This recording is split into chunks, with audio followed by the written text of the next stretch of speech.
This is the Transforming Anxiety podcast with Kelly Hanlon McCormick, and today is episode number 246, You Are Enough, an interview with Scott Stabile.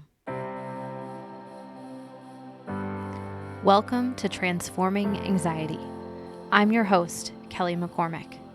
I'm a mom to 2 boys, a wife, friend, daughter, and sister, and I'm a certified life coach, yoga teacher, and soon-to-be mindfulness meditation teacher. I'm no stranger to anxiety, and I'm here to teach you how to manage your mind and your emotions so that you too can transform anxiety into calm, peace, and whatever you want for your life. I'm so glad you're here. Hey there, welcome in today, and Happy New Year! 2024, here we go. I hope that you had a relaxing and festive few weeks there at the end of 2023, that you were able to rest some, maybe have some fun, get out or stay in, or travel or see family or have some solitude, just whatever lights you up. I hope that you were able to find some pockets of what you needed and what you wanted that way over the past few weeks. I know that can be hard to come by. The holidays are a lot. And then the holidays just dump us right into the new year. Yeah? So today, here on this show, I thought we'd have a conversation that, well, this is a really grounding discussion. I have an interview for you today to start the new year. I'm talking with Scott Stabile. This is about his new book, which is called You Are Enough. And my intention for this conversation is that you can take a breath, that you can find your footing a bit, and that you can start into this new year with some peace of mind. His book is one of those books that I think is so important because you can pick it up at any time, at any page. And it's one of those books that you need to just bathe your brain in these kinds of ideas and thoughts and words and keep reminding yourself of lessons like these. He has such an incredibly kind heart and such a quietly powerful way of saying things that they feel true and obvious when you're reading it, but it's also things that we need to be reminded of constantly. I don't think these are things that we remember on our own or naturally for some reason. So again, my intention is that you can use this episode and that you can use his book to give you the reminders that you want and that you need, that you can let go of having to be so creative or so resourceful on your own, and that you can just kind of let go and depend on Scott's words and his offerings to bring you back home to yourself. So, all right, before we get to the conversation with Scott, here's the fancy official bio for him. All right. Scott Stabile is the author of Big Love, The Power of Living with a Wide Open Heart, and Just Love. A friend once referred to him as a love activist, and that's a description he happily owns. He writes, speaks, and gives workshops on a lot of subjects: authenticity, trust, fear, compassion, joy, conditioning, and of course, love and self-love, always with the intention of reminding you that you are a worthy, whole, and loved human being, as is everyone else. He makes a lot of noise for the power of love and not from naivety. His head isn't in the clouds. He believes love is our greatest healer, and with it, at the root of our words and actions, we stand to create real healing in ourselves and our world. You can find out more about Scott by visiting his website, which is at scottstabile.com, and you can find him on Substack at scottstabile.substack.com. All right, here we go with my conversation with the wonderful and so kind Scott Stabile.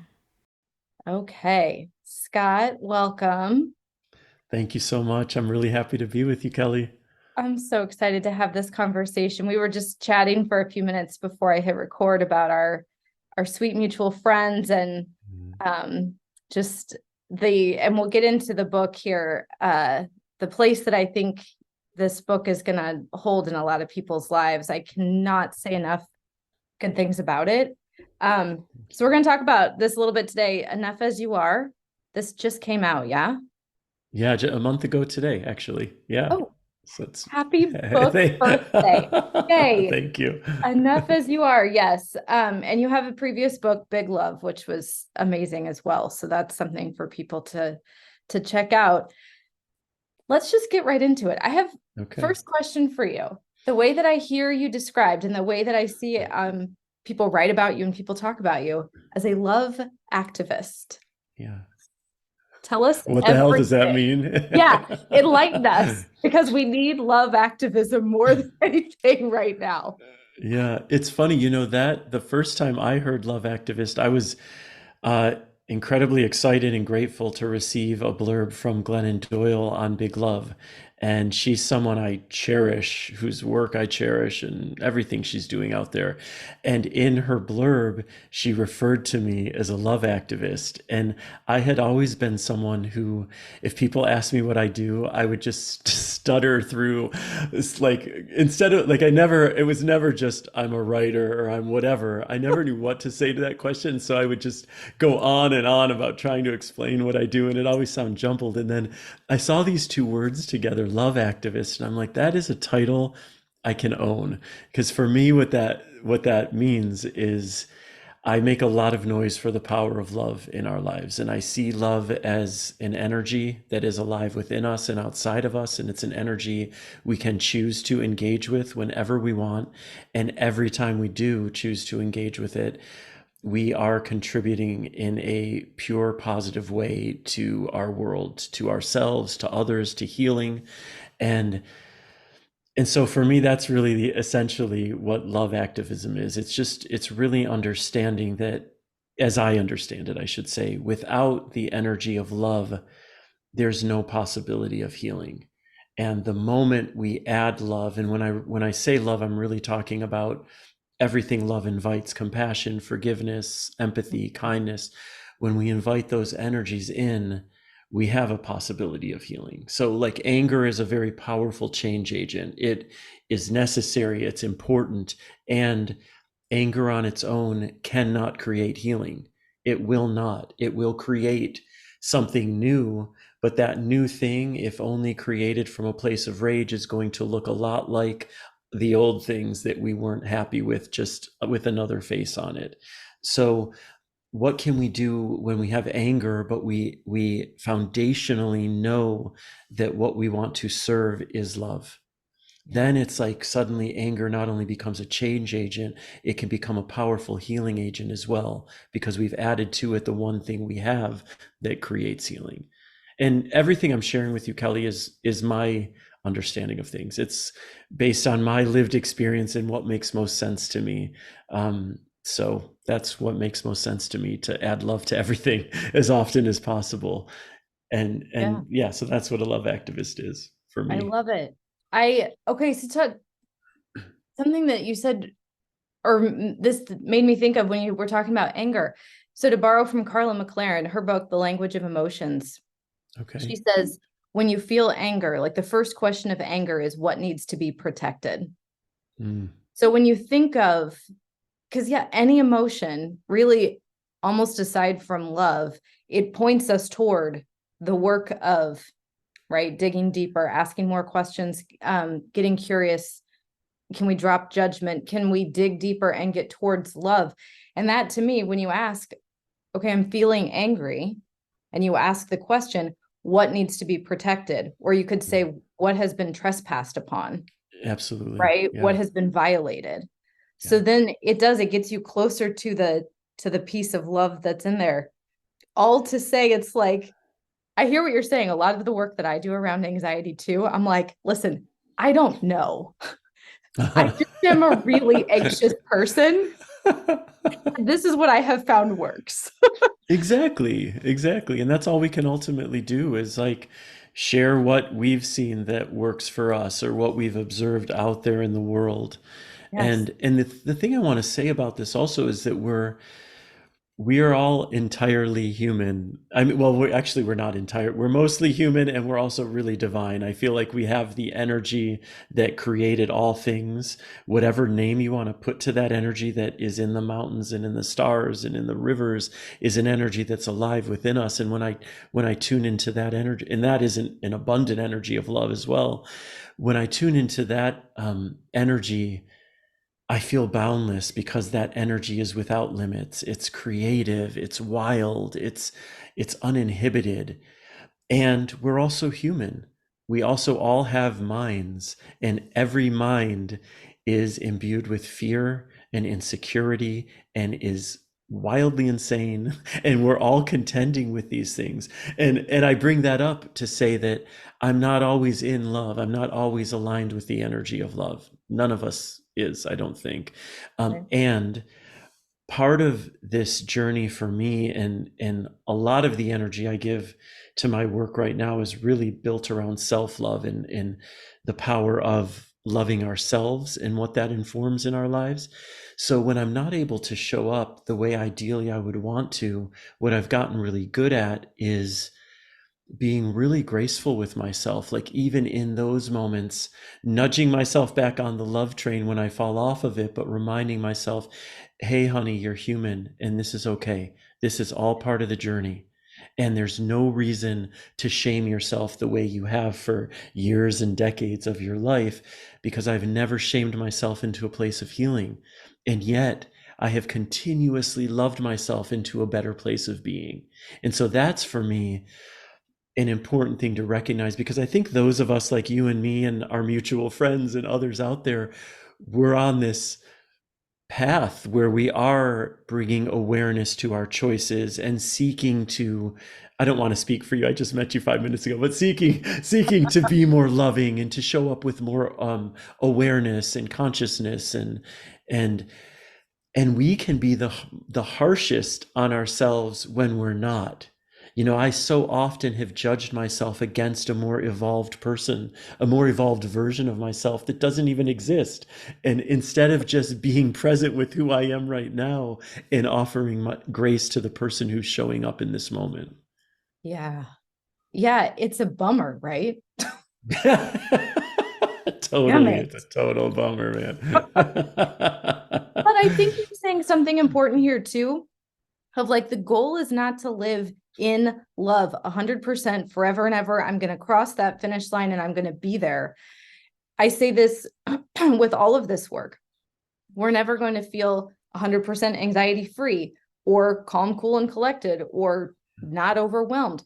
We're going to touch in and out of these things. And I think that is the goal, is can we be with all of it? But what you're saying is important. And this was something I was saying before we hopped on too. One of the reasons I think to read and keep books like yours close by is that it's this reminder, can I just keep saturating my awareness with this idea? Because I'm going to forget Yeah, we all daily, do. Yeah. right? Yeah. But there are these touchstones, and there are, for some people, I think there's places, there's activities. I know like yoga and meditation is a lot like that for me. Reading things like this and touching back in, hanging out with my kids. There's places we can touch into that kind of remind us. It's like, oh yeah, okay.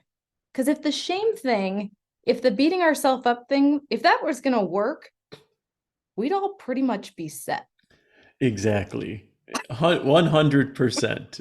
If shame worked, if blame worked, if all these things that we reflexively go to helped us, we would all be exactly shining stars. Totally. So I don't know if you've noticed, but it's like clearly that's not the way. It is our go-to for whatever messed up reasons. Our minds are kind of wired in that way. Some of that has to do with evolution and our neurobiology, of course. But yeah, and it's a bummer to like recognize, yeah, I still have to do this work, right? You know, yes, it can be. And it certainly was for me. The bummer was in recognizing, like, when you do bring more awareness to your life, you become much more aware of how insane you truly are, honestly, like how out there your mind is with its compulsive. I mean, everything not Mm. everything the mind's doing. The mind has a lot of beauty and imagination, but a lot of it is really fear-based and anxiety-based, and it is a trip to hold space for it.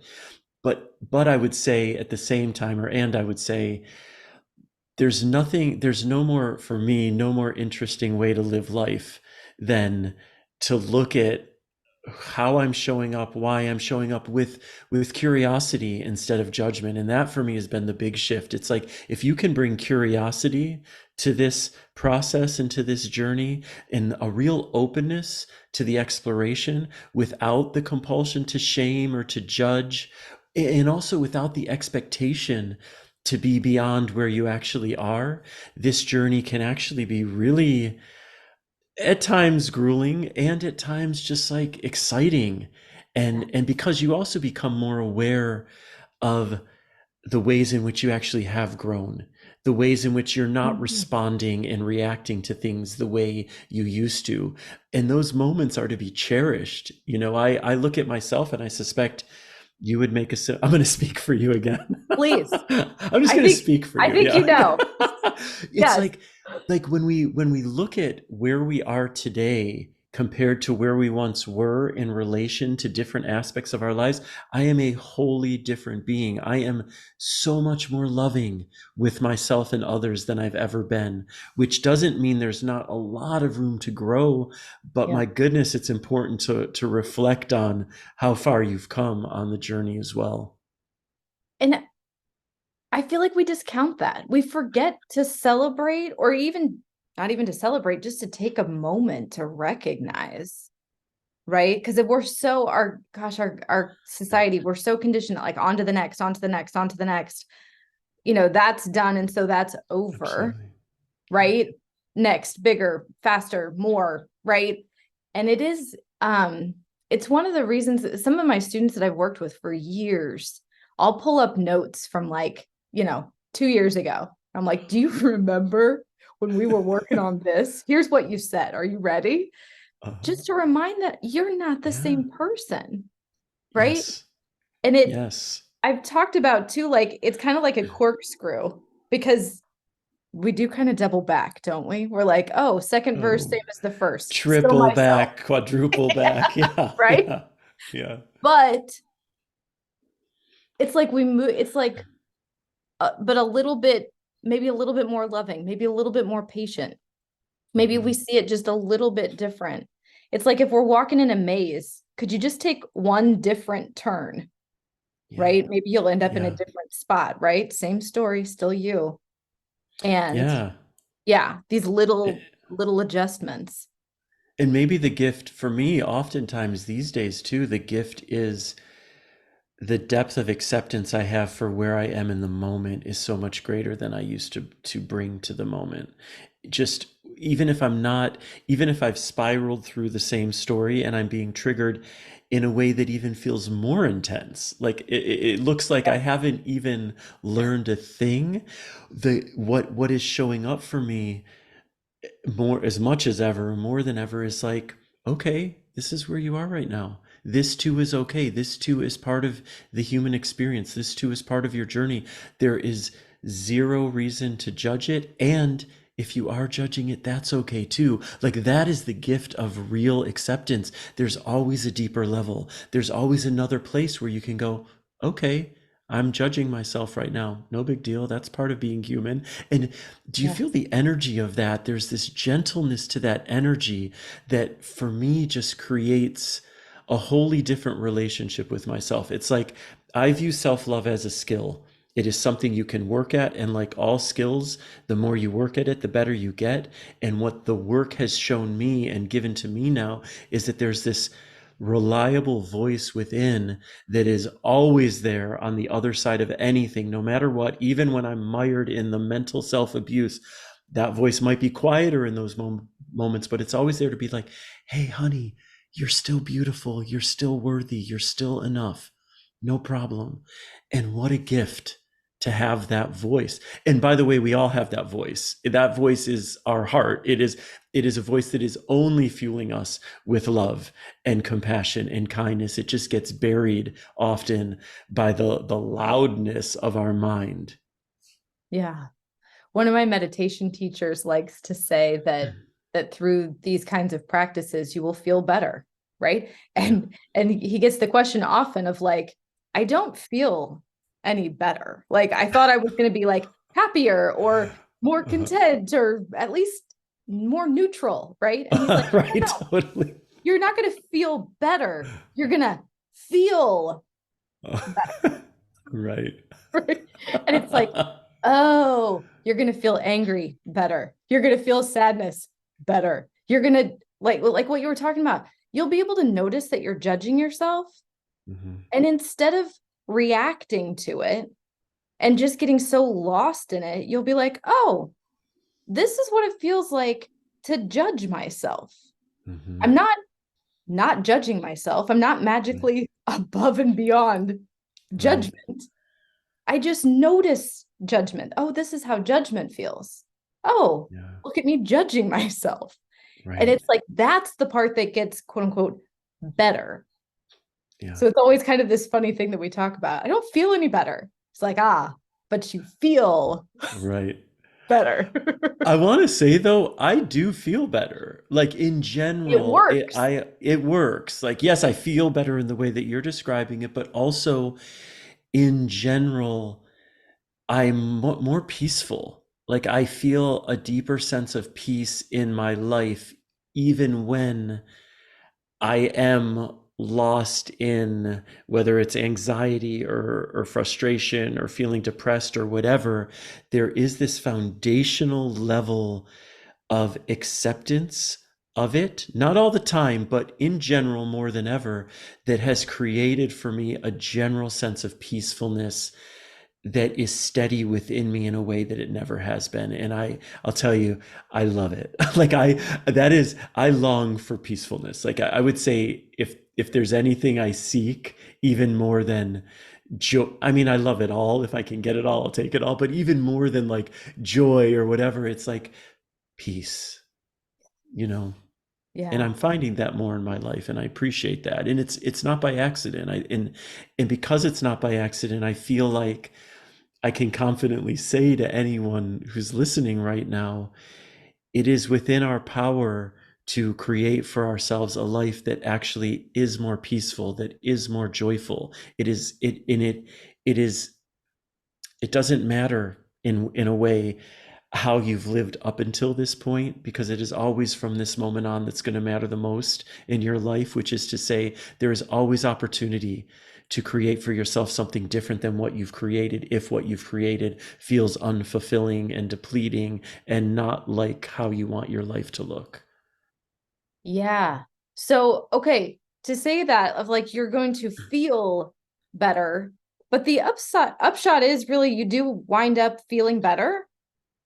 Do you think that's a matter of the practice, this like honing the skill, cultivating the skill, being willing to return to the practice of self-love and acceptance versus again what we usually try, right, which is the resistance, the avoidance, the let me beat myself up, blame, shame game. It's all acceptance for me. That Yeah. has been like acceptance has been, people pick their word of the year or whatever that is, like they meditate or whatever. For me, I feel like for years now, it has been acceptance. And because I see the gifts of it, and also these things we're talking about, they're not always easy. You don't just decide, I'm going to accept everything, and then suddenly you've accepted everything. That's not how acceptance looks. Yeah. And you know, I want to speak to what you brought up earlier, because I think this is relevant to what you're saying too, which is essentially how do we go about doing these things, right? Right. And you earlier you were referencing what I bring up a lot, which is how much we take for granted. And I think that I meet a lot of people who tell me that they don't know how to love themselves, or that they're not good at loving themselves, and they never do it. And yet I feel like every time I'm brushing my teeth, that is an act of self-love. Every time I'm preparing a meal for myself, that is an act of self-love. Every time I'm putting on clothing in which I feel good, that is an act of self-love. And if we actually take the time, which is what you were speaking to earlier, to just acknowledge it, instead of taking for granted all of these moments that we actually are showing up for ourselves in a loving way, what happens if you carve out 5 seconds, 10 seconds while you're preparing your food? To just put your hands on your heart and acknowledge, this is me loving myself right now. This is me taking care of myself right now. And for me, what that does, one, it's 10 fewer seconds where I'm mired in my mind self-abuse. And that's always a gift we can give to ourselves, right? But it's also, Absolutely. right? It's also Any energy. break.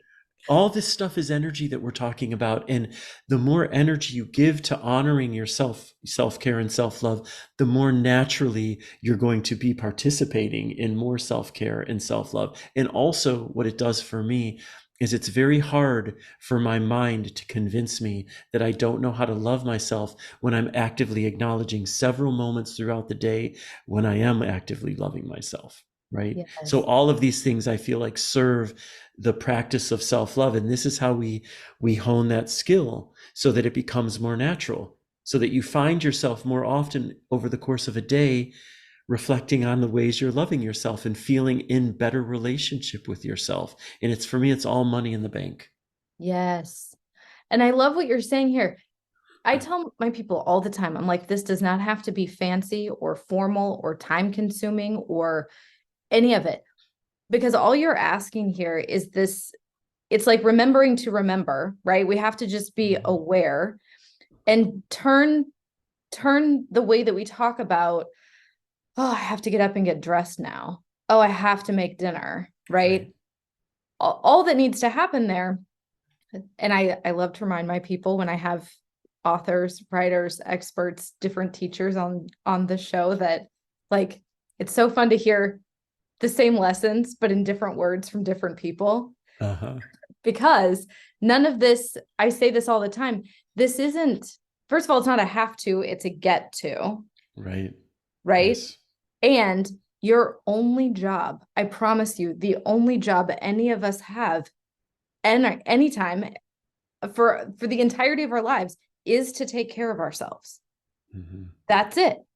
Because when you think of all of the things that you're running around doing, and we're all so busy, Uh-huh. which is another one of my Yes. biggest pet peeves. We're going to talk about busyness because I flagged one of your quotes about being busy Uh-huh. and I loved it.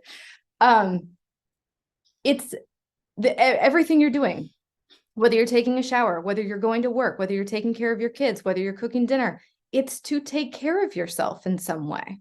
Mm-hmm. All of Yes. it, Yeah. right? None of it's extraneous stuff. It all, when we really boil it down, if you distill everything down to what's actually happening, it's to take care of yourself, Yeah. right? So this isn't even anything extra. Yeah. It's just a way of viewing things that, again, our minds like to kind of muck it up if we leave it unchaperoned. So we gotta have some attention and awareness around it, but that's really it. That's the only thing it costs us. Yeah, and we all want to feel good. I mean, that Yeah. is an innate human desire to feel good. That is never going to stop being a part of our existence, I don't think. And obviously, you can't always feel good. That's not the experience of being human. But we're not going to stop wanting to. And I want to feel good as often as possible. So I am generally looking at the choices I'm making. How is this making me feel? And I've said this 1,000 times, but if you did no other thing in your life but brought awareness to the choices you're making and give more energy to the choices that add more meaning and connection and joy to your life, and start eliminating the choices that are more depleting or feel toxic or terrible, your life changes immediately. And that's a very simple, this is like 101 basic stuff. And yet it's not as easy as it is simple to say, of course. But I think Kelly, so often we're just on autopilot and we're not even really considering how powerful we are in creating change in our lives. Yeah. And once we really start considering it and taking responsibility for our lives because ultimately we're responsible for them. We're responsible for the choices we make. It can be an incredibly liberating and empowering way to view life instead of feeling bound to whatever patterns we've created up until this point, understanding, well, hey, here I am right now. What do I want to shift? And not from, for me, not from a place of resistance. When I Right. resist what is, that takes up so much energy. You know, when you're fists to the sky and screaming at God, it's like all your energy is going to that resistance. I'm playing more and more in my life with just coming to this deep place of accepting what is. And if what is feels like crap, okay, this is what's going on right now. But from this place of acceptance, I'm going to go about creating the changes I want to create because I feel like I have a lot more energy to do so when I'm not fighting against my reality, but when I'm accepting it and then moving forward with the intention to change it. Yeah. Yeah. I hope that sounds very familiar to everybody who's listening. Am I speaking your language? I say often things like, right now, it's like this. Yes, yes. It's so that for me, just hearing you say that though, how that lands in my body is in a peaceful way. It's like this is what is. I am not going to Right. fight it. I'm not interested in fighting reality. I Ex- am interested in creating change in my reality in different ways, but not from a fight. It Right. doesn't work for It- me in a good way. there's a relief in it, right? There's a Right now, relief. it's like this. It's like, okay, I don't have Yeah, to like it. right. I'm just like, exactly. I can just like, I talk about like the tug of war we do oftentimes with reality or with people or with whatever it is that we're fighting, right? And resisting. Yeah. And it's like, just set the rope down. Yes. Hallelujah. You just don't have to play the game, right? Right now it's Yeah. like this. And then you can ask, and I did a podcast about this, the most powerful question I think, which is now what? Yes. I love that. Right? We're here. Let's not argue with it. Because Right. we're gonna just that's like a rocking chair. You're doing a lot of work and you're not going Uh-huh. anywhere. Uh-huh. Now what? Yeah. Right? I love Um, that. I'm yeah. like, that's a great book title. Yeah. Ooh, Both those pieces. What was the first part? This is right what, now how do it's you, like this. yeah, now Yep. what? Now what? Oh, that is a Yeah. good book title. Okay, It's we'll jot that yours. down. Yeah. Thanks, Scott. I like it. Yeah. Okay, let's talk about busyness for a second. I like Okay. a my people know I'm such a nerd. I flag all the books that I read. Um, okay, is it okay if I read you to you? Anything. Yeah. I love it. There's a few things that I flagged in here that I thought would speak particularly to my people, and these are reminders, of course, I need too. And I'm sure that there's a reason you wrote them, which is probably because Yes. right? So to speak on busyness for a second, you wrote, life is not easy, and still we make it much harder than it has to be by ignoring our needs, by staying so busy we don't take time for our needs when we do remember to consider them, by being too afraid to ask others for help, an ear, some attention, or love, by not remembering to give these things to ourselves. Life will never be easy, but with more awareness and intention, it can become less hard. Yeah. Yeah. Yeah. And we're done. The And end. we're done. Okay. It was great time. Yeah. Yeah, you This is relate, I'm assuming. because I think our culture, our society, we're so caught up in powering through and pushing and more Yeah. and busyness. And we're just, God, we glorify Yeah. being packed, like tight with everything all the time. And Oh my God. producing, all of it. Going, doing, Yeah. right? And there's a simplicity to what you say here. If you're like, well, life's not easy, but we're making it much harder. Like, Yeah. And there's, why? I mean, it is so deeply conditioned within us.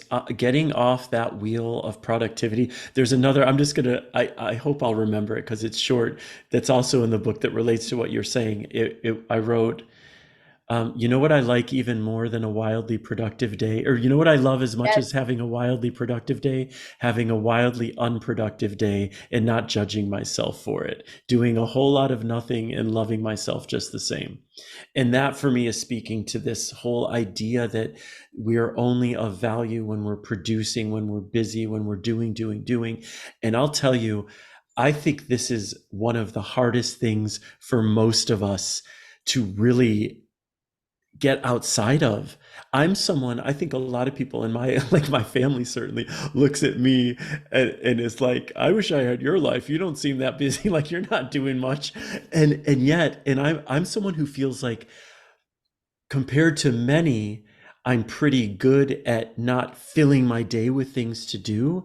And yet, there's always a part of my mind, even still, that's like, you should be busier. You're not doing enough. You know what I mean? And it's like, so what do we do with that, right? We just accept that that's part of being human. Like our minds may always compel us to be busier, and our conditioning will tell us, will try to convince us that we're not of value. And then what are we going to do about that? Because we do not have to be bound to these compulsions. We do not have to be bound to our conditioning. So we can live with that struggle and still be really intentional about making choices that live outside the need to be busy. Yeah, I was just going to say what you were saying there it implies, and again we have to remember because I think so many of us forget because we're just trying to get through the day, we're trying to get dinner on the table, whatever. Yeah. We have a choice with it, Yes. right? It's like you could take everything off your plate. That is a choice. And people act, listen, if there's somebody listening who is solving the war problems that we've got going on or Mhm. curing cancer, like call us, we'll help you so that you stay busy, Right, right? right. Everybody else, which is 100% of the people listening to this Right. podcast, Right. like I love you and whatever you're doing, it's just not that important. Yeah. It just isn't. I remember a couple of years ago, I got this is right before the vaccine came out. I got OG COVID, like the bad, Okay. the 4 weeks Yeah. in bed kind. And it was a very humbling and eye-opening experience that I could do nothing Mhm. for 4 weeks as a Yeah. solopreneur, and the world kept spinning. Yeah. Did you get to a place over those weeks where you surrendered to that in a way? Or, you know what I mean? Like, did you get to Yes. a place where it wasn't bothering you that you could do nothing, or how was Because in that the beginning, journey? it's forced acceptance, right? Right. I Sure. mean, you're just like, I have no choice. But Right. then there does come a point where you're like kind of sick of dealing with your own mind to Yeah. the extent that you're willing. And I wonder, I don't know if anybody honestly gets to the point where they can practice a true amount of acceptance without kind of being on their knees with something, Mm. right? Yeah. There Yeah. is a certain amount of forced acceptance that I think is what helps us open our eyes to like, oh, I could choose this, right? I could stop. I'm already on my knees. It's Yeah. already like things are on fire, whatever. It's all crumbling down. I could choose to stop fighting this. Again, right now it's like this, right? Right. Now what? Yeah. And then from there, there's a sense of, yeah. So I think it was forced acceptance in the beginning. Yep. And then I think I spent those last couple of weeks, yeah, I was like, well, you know, what else are we gonna do? What else Yeah, are I mean that's yeah, you could apply that to the COVID experience in general, like for the sure? forced acceptance, and then for a lot of people, it compelled them to like really reevaluate and consider, well, okay, what do I want to be doing with my life? What Yes. else might I want to do? Yeah, Right. Right. And I think, people have talked about COVID, the whole pandemic is like this accelerant for like if people yeah, were gonna like start relationships, quit relationships, job yeah, wise, health wise, habit wise, it just like fueled whatever fire was gonna eventually happen anyway. And yeah, it is kind of that like there was this forced acceptance. You're staying home. Nobody's going anywhere. There's nowhere to yeah, go anyway. Forced. yeah, And then you're yeah, right. Then we all had what, a year plus to kind of deal with just like the consequences of being ourselves. And Yeah. Another great book title, The Consequences of Being Ourselves. right. Because Sorry, I think in titles. I hear I like titles all it. the time. We should Yeah. brainstorm a little more together. I like Yeah. it. But it's like there's a reckoning. And then there's Yeah. that question again of like, okay, now what? What am I going to do now? Yeah. Um, Yeah, yeah, rock bottom is great for that. You know, those rock bottom agreed. moments when you're on your knees and it's like you really are in the now what experience. And that can be a beautiful gift because that is when, in a rock bottom moment, is when the resistance tends to die. It is Right. when you finally come to that place of acceptance. Like, The this gig is is up, what's happening. Exactly. Exactly. There's a gift in right? that moment for sure. Yeah. Oh, I agree. When people come to me and they're like, I'm so sick of feeling this anxious, right? I'm so sick of having this. And I talk with a lot of people about around drinking, around parenting, around work. And I'm just so sick of myself. And I'm like, thank God. Because if you Hmm. weren't, Yeah. we could just keep on keeping on. Exactly. It's not Whatever so it is bad, that gets you to that place of making different choices is something to honor for sure. right? Okay, let's talk about speaking of, Okay. Yes. this is another one that I flagged because I think this could be. I've said this same thing about anxiety, and then I read your words and I was like, oh, um, I think it's kind of a controversial or like borderline divisive um idea or approach. And Okay. for me, and clearly for you, it works. So I wanted to talk about this. This is around numbing. Okay. Okay. Yep. Um, you say, and I think this is where people are like, huh? It's okay to numb yourself, right? Stay with me. With food or booze, drugs or sex, shopping or the internet, or all of them in the same hour. Because this reality is hard as hell to live in, with and through. And when you're done numbing, let yourself feel again, because deeper than that need to numb your life is the need to feel your life, right? I talk with people about this like titrating in and out of like we've got to Mhm. go in and do the work and feel and like get dirty and messy and like what is going on? That's where you are on your knees and you're like, okay, now what? Right. It's all over. The gig's up. But then you kind of sometimes have to titrate out and like go watch some crappy TV or have a whole bunch of ice cream or buy something you don't Right. need or whatever on Amazon. Sure, right? Yeah. But be willing to come in and out because I don't think we can always live in. And most of us have tried to live our lives completely out. Right, right. There are unhealthy levels of yes. You know, for me, honestly, I think I've written and talked a lot over the years about feeling my feelings, and I don't believe that denial serves us, and ultimately, I don't even believe we can really deny what is honestly happening in our beings, or only for a short time, if at all. And and numbing is a part of my life too. I find this reality is so intense. It is, I don't know, I don't, I guess we have evolved to deal with it because we're here and we're dealing with it, but I feel like for the human mind and emotional center to take on the amount of information and news and horror and heartbreak that we are assaulted with every day, if you turn on anything, um, you can't take that all in. You can't feel it all. There would no, I would shut down completely, honestly, if I really opened myself up to feeling all the time, everything.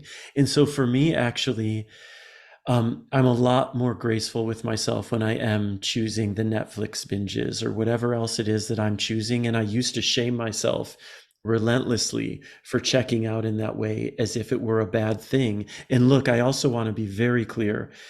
I think there are numbing practices and the degrees to which we take them that can be incredibly harmful. And if the choices you're making are creating harm in your life, then yes, that is something to look at and consider and figure out a way around that 100%. But, and in general, if you're numbing, and also I want to say another thing about it. I also acknowledge sometimes the way I'm numbing, like I might take an edible and it's not so that I am getting into deeper consciousness with what's going on in my life. Sometimes I'm taking that edible because I want to like watch a fantasy movie and do whatever and it's going to just be fun.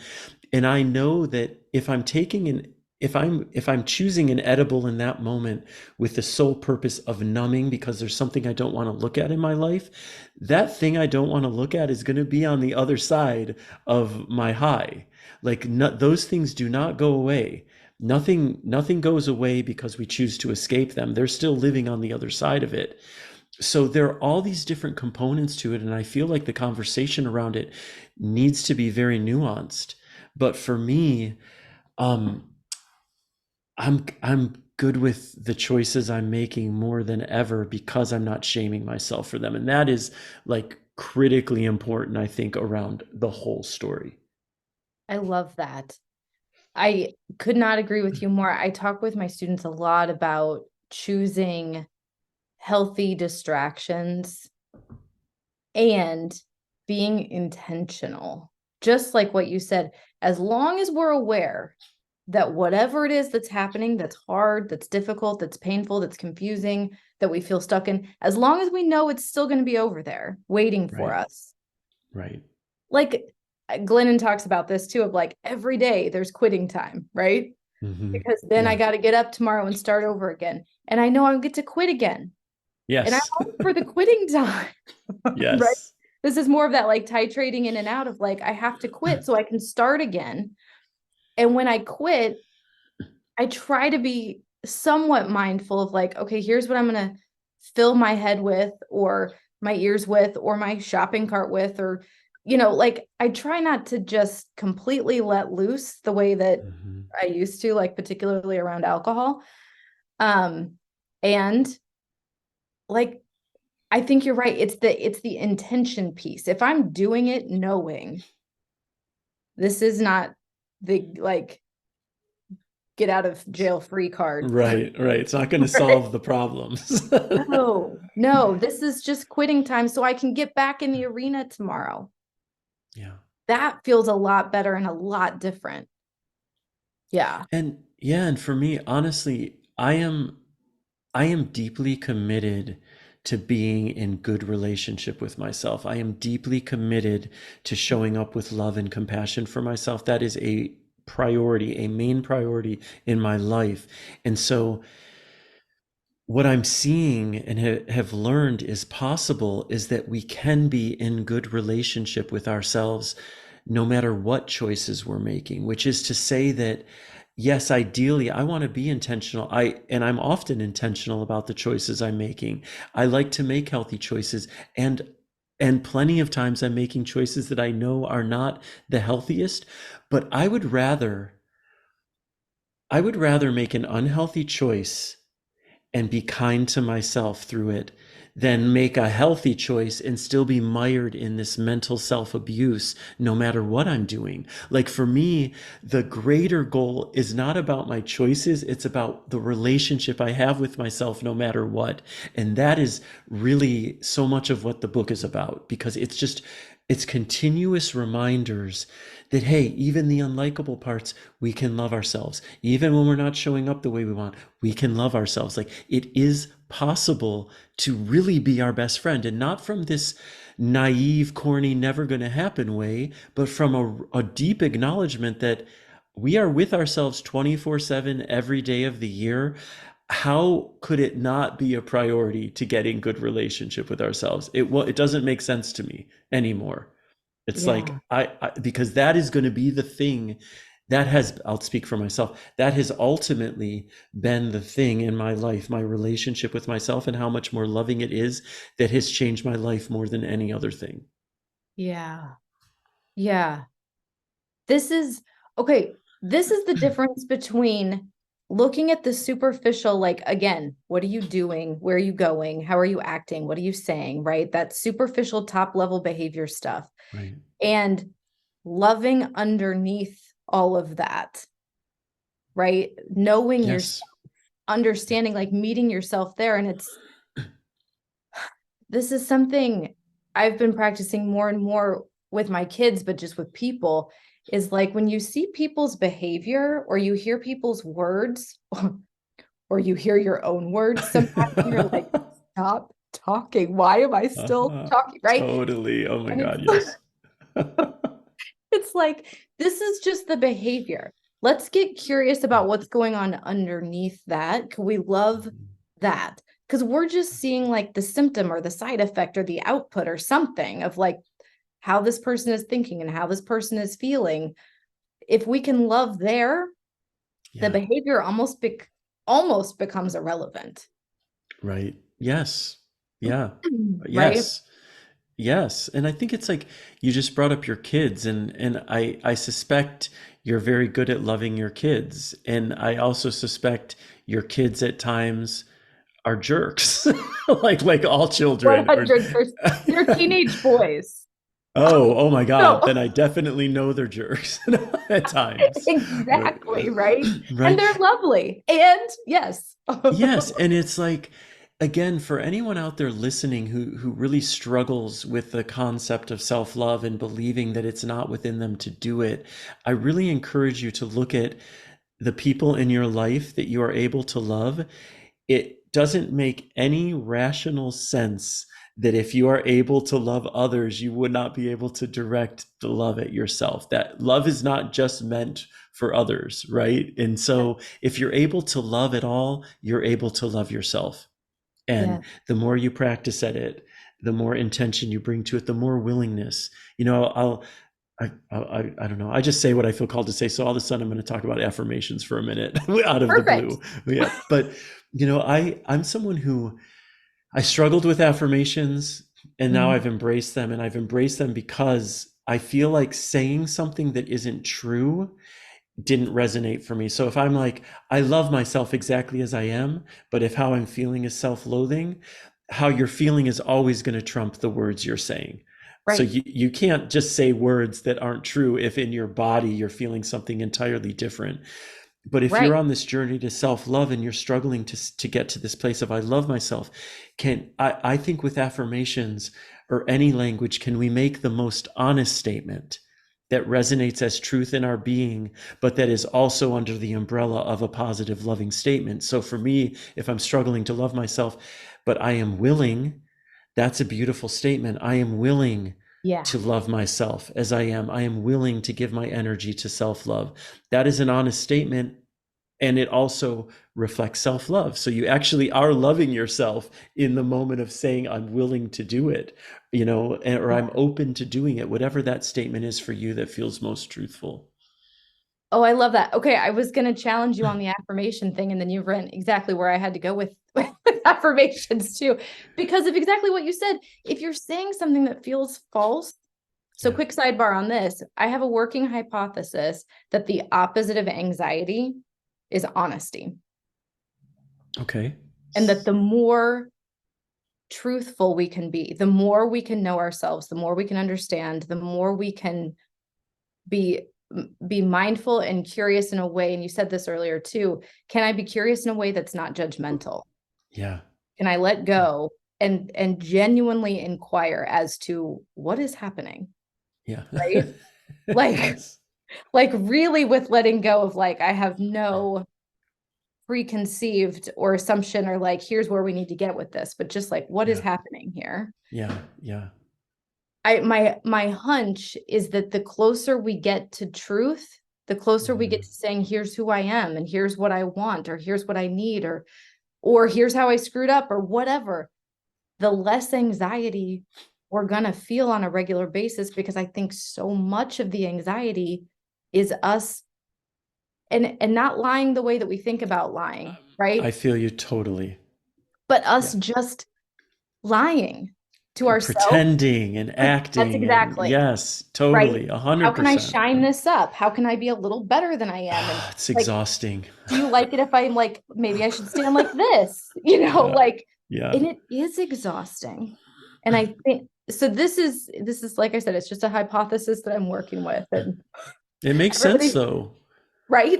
Yeah, what you're saying makes sense. And for me, because love I see as our greatest healer, Yes. this comes back to love for me because the more you are able to love yourself, the more honest you're going to be. Right. Love supports that process of being able to be honest with yourself, Right. having your back, knowing that if you put yourself out there in an authentic way, even if you're rejected, even if you're judged, that you're going to have your back on the other side of it. You're going to be able to show up for yourself and say, hey, honey, you're beautiful. It's okay if they didn't see that. It's okay if they were judging you for that. I love you. I see Yes. you. You are worthy. You are enough. And when you can show up for yourself in that way, you are so much more inclined to live an authentic life. It is what naturally emanates from that place. And by Yes. the way, I'm deeply loving of myself and I still cower to my conditioning at times. I still choose the path that is going to be easiest and that is not going to get me judged. That's still part of this process. And in those moments, I'm like, okay, honey, that's how you showed up. You're still enough. Yep. Yep. Maybe next time you'll make a more authentic choice. Maybe not. We'll see. But there's Yeah. no reason to shame yourself for that. Yeah. Okay, you said something interesting here that I have another working hypothesis. All the working Okay, hypotheses. give it to me. Your mind works in titles. Mine works Yeah, in like, exactly. I what's love the it. scientific experiment here? So I talk a lot and teach a lot and read a lot and research a lot about self-compassion, self-love, right? And one of the like quick hacks to self-compassion that you read about everywhere Mhm. is what you were kind of describing earlier of like, okay, if I can love my kids who are teenage boys, who are sometimes total disasters, right?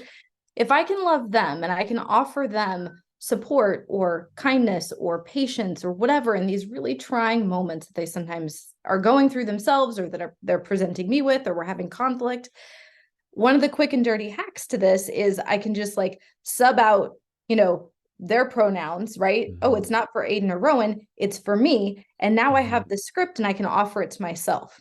Mhm. And I think this sounds nice. Mhm. However, here's my stumbling block with it. And I've been thinking about doing a podcast on this, but I haven't quite gotten there with it. So maybe we'll come up with something here. All right, I'm game. My my hesitation with it is it's easy for me to love literally anybody else because I get the freedom of filling in the gaps with amazing things. I look at my kids and I'm like, you're amazing. The world's a better place with you in it. You're Mhm. welcome. With me, I'm stuck with all the garbage in my head, Mhm. right? Like, in order to love them, or literally, again, anybody else, I don't have to sift through all the inner terror tape that's just constantly running in their head. I just get to look at them and love them. With me, it's like I have to overcome all of that and then offer myself the script. And I'm like, whew, maybe tomorrow. I don't know. Sometimes that seems like a big ask.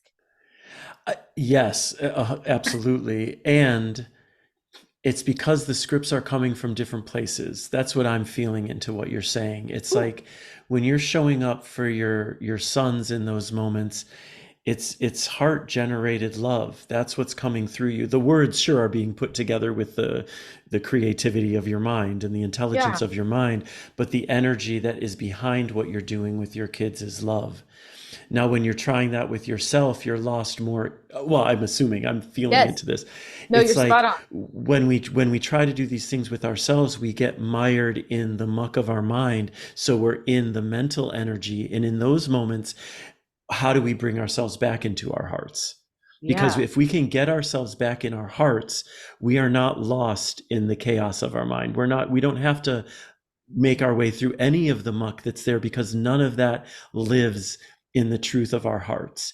And for me, one of the practices that you're likely familiar with that is not easy, by the way, but with practice, I find myself more able to remember to do it. And even just the remembering helps me center in the practice, which is to first and foremost remember that you are not your thoughts. You never were, you never will be. We are not our minds. We never were, we never will be, which means that all of that noise playing through our minds does not define who we are, nor does it represent who we are. And if we can get in the practice of bearing witness that is like for me one of the most powerful spiritual practices is watching our minds as though we're sitting in a movie theater. We are the audience, we are outside of those mental processes, and whatever our thoughts are, that's on the movie screen. And if you can create that separation and just watch, the metaphor I love the most for it is become the sky and let your thoughts be the weather. I Yes. love that metaphor Emma because children, it's just a right? remind. Is I don't know who originally said it. Is she credited with saying that originally? Yeah, you are the sky, everything else is the weather. Yeah. Yeah. Okay. So I love that so much because in that is a reminder of how energetically expansive we are. We really are the sky. And even our mind is just something we're holding within our expansiveness. And if we can come into alignment with that understanding, it becomes much easier to watch all those insane thoughts and just recognize, oh, wait a minute, that is just a human mind doing what all human minds on the planet do, and it represents nothing about me. Right.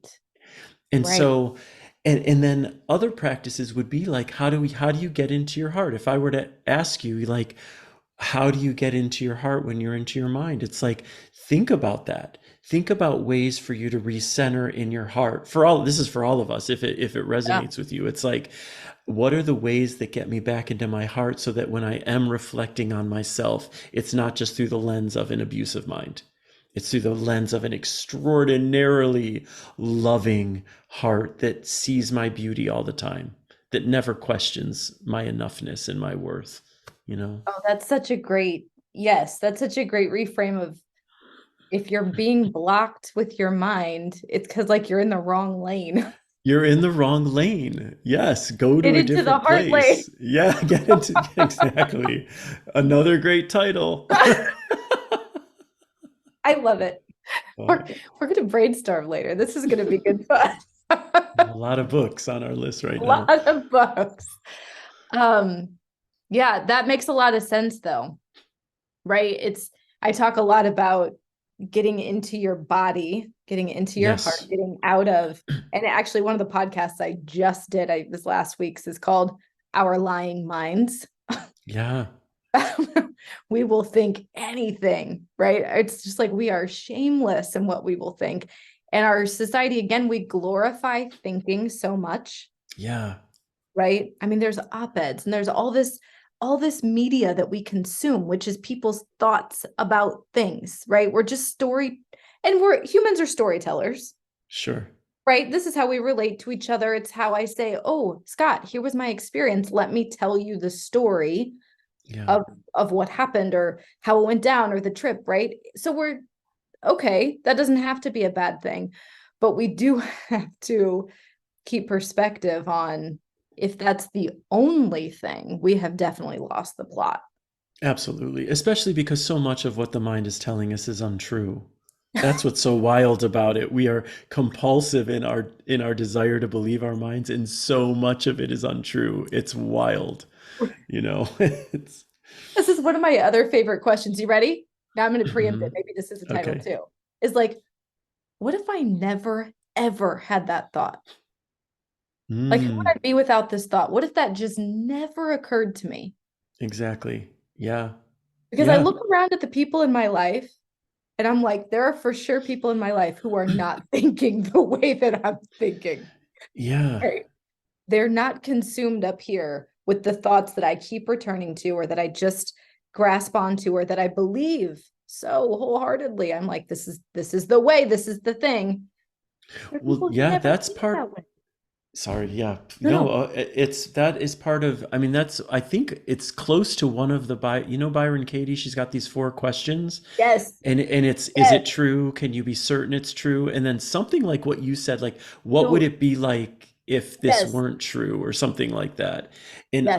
I go to the question, is it true a lot? Because it's a pattern interrupt. Like, can you be certain what you are thinking is true when you're spinning out over what your friend is thinking about that one thing you said in the phone call that you thought might have been inappropriate? Like, can you be certain that your friend is stewing over that same thing right now? And it's so liberating to just if you don't know if something's true, it's an invitation not to give too much energy to it in your head, which isn't always easy to do. Even if we don't know for No. sure it's true, it doesn't mean it's all part of the play and Well, I love practice. that her first two questions are, is it true? Can I Yeah, absolutely know that it's true? Because exactly. as humans, we're like, yes. Yeah, exactly, exactly. And then when you dig a little deeper, well, maybe, I don't know, really. I don't know. Isn't it true? I thought it was. It's so good. Okay, I have to read just a couple more of these from, okay, here's a good one. I know Okay. we could talk for hours apparently. Yeah. Something else I talk about a lot is that discomfort. Like we go out into the world and we pay in money, in dollars, currency for whatever we want, coffee, groceries, whatever. We're paying in dollars. And I believe that the way that we pay for change is in the currency of discomfort.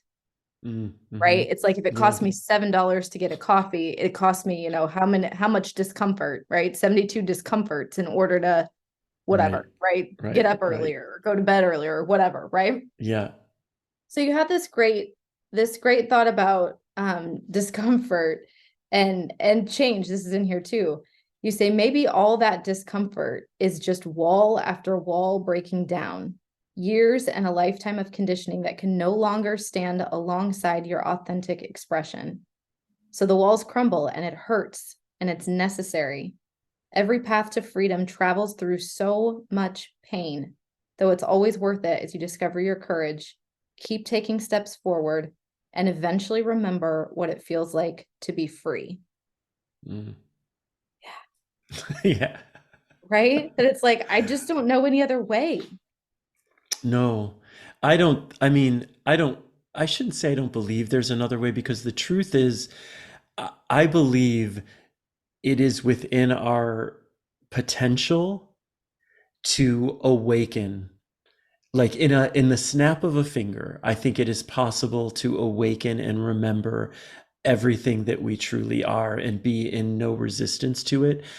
I just don't know anyone who's done that. I think that is within our potential. I just don't think that that is the path for 99.9999% of us. And our conditioning takes such a toll on us from such a young age, and extracting ourselves outside the bounds of that conditioning and really getting in alignment with what is most true for us is, I don't know how it can't be a painful process. I have not experienced it as that, because in part, if you just look at how painful it is to come into your authenticity, knowing how you will be rejected and judged by others for doing so, the pain that comes from that alone is excruciating. And that alone is what keeps most people, I think, from really deciding, I am going to stand in my truth and speak and live from this place no matter what people think of me. And Yes. that's just one aspect of the pain. That's just Yes. one aspect, you know? Yeah. And now I'll speak for you. Yeah, Correct me if please I'm do. wrong. I think we've all been there where we've kind of like, okay, I'm gonna, and it's like, oh God, you can either touch into or kind of taste the pain, and it's like, okay, not yet, or no, Yeah. because it's like I used to have cats, and it's like before they would jump up on something really high, you could see them like preparing themselves, like, can I make it? Can I make it? Yeah, yeah, Feel like there is that sense of like, oh, this is gonna hurt. This is gonna be painful. This is gonna be uncomfortable. yeah, And I know, and this is again where that no judgment piece. Don't judge yourself for backing off there or for hesitating or for tasting that and going, right? yeah, That makes sense. absolutely. Absolutely. But I think the more we remember to remember that it's like, oh, this is the currency of it. Yes. And also the benefits, like consider the benefits, because the reality is life is uncomfortable no matter what. Yeah. Okay. So you Say that don't again. like, I say this all the time. yeah, it's uncomfortable no matter what, but the benefits you get by doing this kind of work and honoring what feels most authentic in you, those benefits are priceless. And you only get them on the other side of this kind of work. You don't, if you don't make the choices to align with your authentic self, like you're not going to see what you get from doing so. Yes, I say this of like, it's like we trick ourselves into thinking that we're comfortable where we are. Right. I'm like, no, you're not. No, you're not. Like, look around. The reason you're here, the reason we're having this conversation, the reason that you're struggling, the reason you're asking these questions is because Yeah. you're not comfortable. Yeah. So we either have the discomfort that you're currently feeling and you are uncomfortable, or we have the discomfort of creating change and doing something new and trying who Exactly. knows what. You're going to Exactly. be uncomfortable either way. So we might as well. And also no judgment if you can't right now. Like I get it, Both right? things for sure. For sure. But Yep. that piece is so it's so important what you just said, that you're going to be uncomfortable either way, because it's also you're going to be judged either way. That's the Yeah. beauty. That is so liberating when I really came to understand no matter how I live my life, people are going to judge me for it. So why would I choose this box of conditioning? I'll get judged in that box anyway when I can live in the expansiveness of my authenticity and freedom. You That's know, it. it's and I was talking with someone the other day, and she said, someone said to her one day, it's like all paths lead to death. And that when she was told that, for her it gave her the same liberation. It's like, oh my God, no matter what you choose, there's death at the end eventually. So why not choose what lights you up? Why not choose what makes your heart sing? Right. Right. Right. We Yeah. do have there's like this weird trickery that goes on though. It's like we Yeah. think there's an easy button or there's like an immortal path where I get to do this over and over and again forever, Yeah. ad infinitum. It's like, no, nope. No, it's not how it works. Yeah. And it's very liberating. Very It is liberating. liberating. Yeah. Okay, we could talk forever, apparently. Tell I know me we've before I let you go, did I overlook anything? I mean, we could talk about many. Is there anything no, that we no. didn't touch on that's near and dear? No, I mean, I there no, I mean, I we talked a lot about love. That's near and dear to me. We talked about my book, and really just to remind people that they're enough, that they're worthy, that your worth is inherent. It's not Yeah. predicated on anything you've done, and and that it is within us to really accept that it's within all of us. And when I say when it's within us, I mean there is a place within us. I feel like the energetic center, we refer to as the heart typically, but that place is never out of alignment with the truth of your worth, of your beauty, of your vitality, of your vibrancy, of your strength. And that the more often we get in relationship with that place, and if you're out of relationship with it, it doesn't mean it's gone anywhere. It's still there. It means it's just buried. So send out invitations to connect with your heart, write letters to your heart, invite it into your life in a more intentional and proactive way if it's not something that you feel like you're aligning with right now. And I feel like I can promise this, but I won't promise it. I don't like to promise, but I feel confident that if you are really intentional and proactive about connecting with these energies of love that are alive within you, that you are going to find yourself in relationship with them more often. Yeah. For me, it's the only possibility. Yeah. Yeah. It's same, right? This is the path. If there were another way, I always joke with people, Right. I'm like, God, if we could control the other people, or if we could like hate ourselves into peace or something, like I'd be teaching Exactly. that. Exactly. I say that the same thing totally. Right? I We always say if might, hatred made me feel good, I'd be speaking a lot about hatred. right? Like if that were a thing, if I knew a different way, I would teach that. This is you and I have said a lot of the same things. It's always so wonderful to read a lot of the same things that I talk about and teach and share with my students in somebody else's words. So thank you Yeah, for your book. beautiful. Thank Thank you you for so much, being Kelly. here. If Thank you so much. Could I give a shout out to one thing that is coming up though that I'd love to share Oh, with your wait, I was listeners? going to ask you. Yeah, tell them where they can find you and anything Okay. you've got. Yes, all the things. Thank you. Well, you know, a dear friend of mine, his name's David Gandelman, and he's like a meditation master teacher. He's really gifted around in the world of meditation and intuition, which I suspect if you're dealing a lot with anxiety, you're probably talking a lot about meditation too, or Yes. integrating that. Well, we gave a retreat together in Spain this past summer, and next year in May we're giving a retreat in Bali, and it's going to be meditation and breath work and just getting into more honest conversations and alignment and love with ourselves. So I want to toss that out there. And I feel like you have to come. I if would you can if you can factor this into your life, come. But that's going to be beautiful. And then you can find me at my website, scottstabile.com, and on social media and at Substack if you want to dive deeper. And with Enough As You Are with the book. I love the That's book. right. I'm really happy with it. So I hope you will too. Beautiful. It's beautiful. you. Thank you for your work and your energy and your voice and your time today. I really It's been so lovely. I'm really happy. You remind me of one of our mutual friends, the bee one. yeah. We It's talked very about Becky interesting. Fulmer. We could talk about Yeah, Becky okay, and we can say Holly. her We name. could say, but Okay, yeah, yeah. yeah. You remind me of Becky. It's Yeah. it's really interesting, which is a high compliment because I Thank absolutely you. adore her. She's a very dear friend. So yeah, this has been lovely talking with you, Kelly. Thank you. Wonderful. Thank you. Yeah. And I will post, you'll be able to find in all the show notes, Scott's website and social and Substack and all of that wonderful Awesome. stuff. Yeah. Great. Yeah. Wonderful. Well, thank you so much for being here. And we'll see you next time. Take care, Scott. Take care. Bye-bye.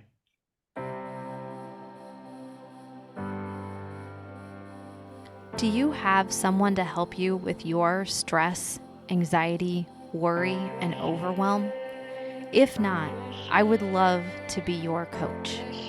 The Fierce Calm Project is my virtual coaching program where we get to go in on topics like this one, and I can help you apply these lessons to your life so that you're creating your own transformation.